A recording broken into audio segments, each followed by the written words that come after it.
The control panel in Windows 7 allows you to change display settings, add or remove programs, change date and time.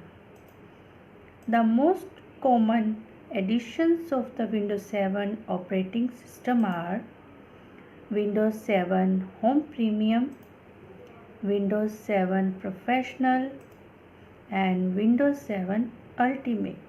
When you start Windows 7, its desktop appears on the screen. It has many icons on it.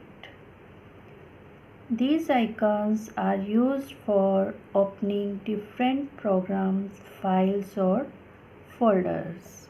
Know that Windows 10 is the latest version of Windows released on 29 July 2015.